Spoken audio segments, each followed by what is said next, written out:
realistic as I want it to be.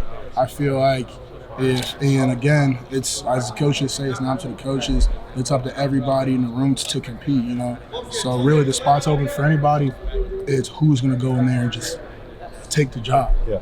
You know what I mean? So I feel like, again, if I'm in the playbook enough, if I'm putting in the work in the weight room, on the field, when we're running, trying to be in the front, do things like that. When it's time to put the pads on, I go out there and I be the toughest guy I can be.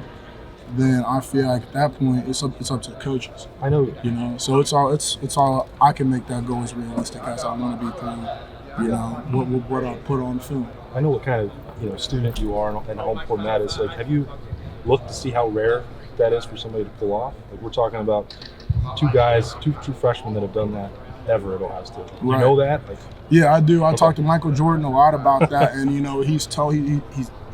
told me that I can be the next one to do it.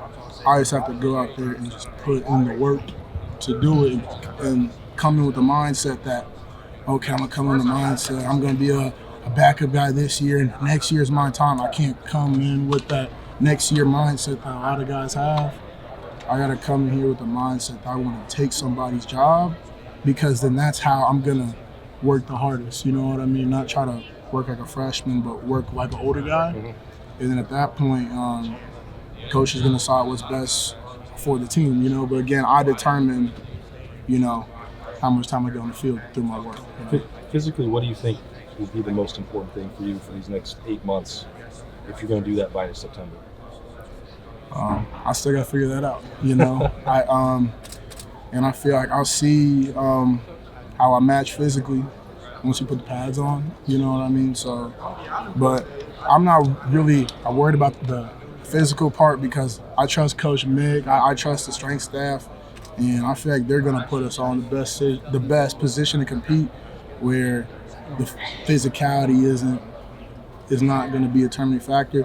It's going to be the amount of grit, the mindset. I feel like that's going to be. It's going to end up being the little things. You know what I mean? So I'm just grateful for the strength staff we have. Harris, how would you describe your game out there? Just from a run blocking standpoint, pass pro, attitude, just how would you describe your game? I would say when I was at St. X, we did a lot of passing, and I feel like that really helped me work on my pass sets, my pass protection. Princeton, I feel like we did a lot of running, and that's not something we did a lot of since in high school. As much, we did a lot of pulling, but I feel like we're straight on run blocking. That's something I got a chance to work on.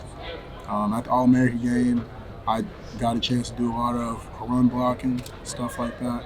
So I feel like I would say it's pretty balanced, but again, I feel like I like where I'm at because I feel like I'm really good at what I do.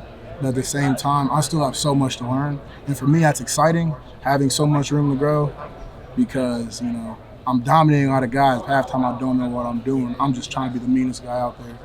So I'm excited to work with Coach Stud and the older guys so they continue to help me, continue to help build that foundation, You committed to Urban Meyer, and you retired. You could have gone anywhere in the country. You decided to stick with Ohio State and Ryan Day. How long did it take you to realize you wanted to play for Ryan Day? I feel like just through prayer, I feel like I just had to discern what was the best decision, because a lot of schools there was a handful of schools that looked like great options on paper. They just matched. But for me, I guess it was, people say it's a gut feeling, and I had a gut feeling about a couple places, but I just kept getting a pull just to come back to Columbus, So I always wanted to leave Ohio growing up and told myself I got a chance, go anywhere in the country for free. I'm like, man, I'm trying to get from here, do something fun. You know what I mean? But in the end, it was just the best decision for me in my career. Yeah, I guess I don't even worry about what they're saying because I'm so focused on what's going on. I have no home just to talk. You know what I mean? As a competitor, how excited are you to get to go against the defensive linemen that are here at Ohio State and practice every day?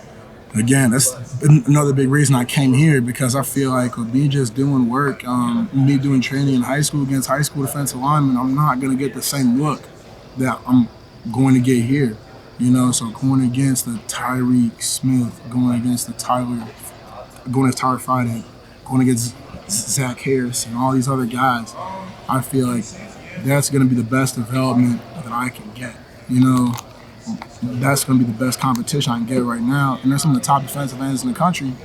You know, so I put up good reps against them. You know, that's going to improve my stock and playing early.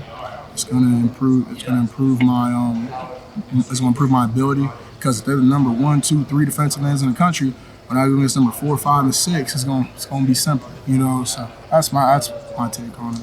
Cincinnati and Ohio State have had kind of an unusual relationship over the years. I mean, the city of Cincinnati recruiting players. There have been some here, but not like you'd think of a big major metro area. A lot of the GCL kids going to BC or Notre Dame or whatever, and then even like a Jackson Carmen's at Clemson. Mm-hmm. Did you grow up an Ohio State fan? Like, what made a big difference for you? I personally grew up originally. I was a Redhawks fan. My whole family played for Miami Redhawks. That's where I wanted to go.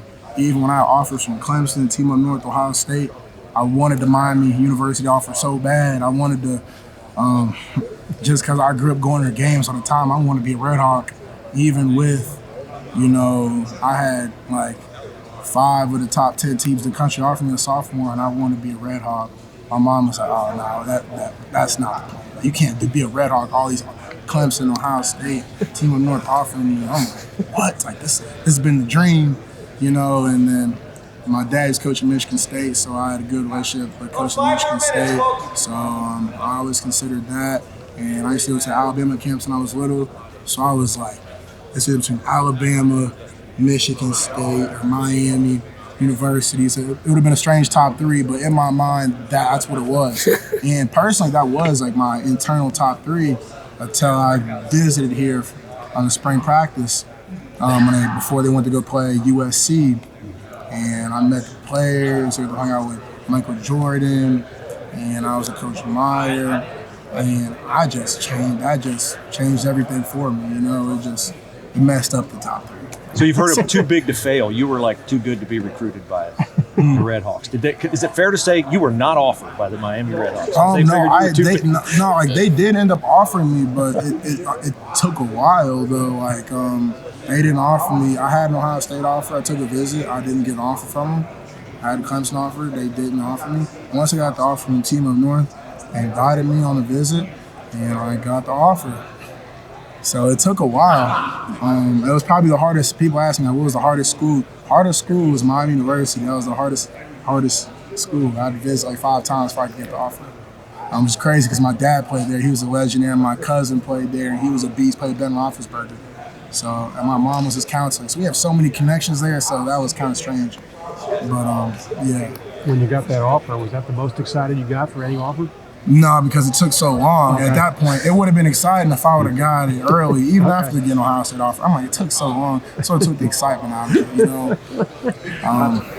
What do you think you have to do to get better physically or mentally with the game to put yourself in the running for a starting job or significant action? I would honestly feel like right now, what we're going through, like right now in the workouts, I feel like this is my first showing of can Paris play for us as a freshman right now.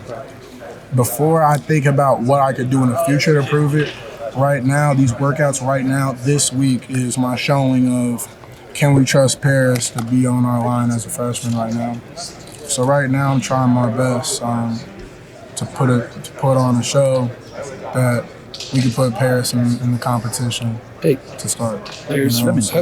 That mentality you were talking about before, that kind of relentless, duelist mentality, is that even more important now than it was at the high school level? Thanks for watching. Subscribe below to get the latest videos from Lettermen Row. We got Letterman Live, we've got the practice report, we got rapid reaction. Hey, and we got Buckeye IQ with Zach Bourne. For sure. We got recruiting breakdowns with Berm. We got whatever you need. Ohio State football and Ohio State athletics, we've got you covered here at Lettermen Row.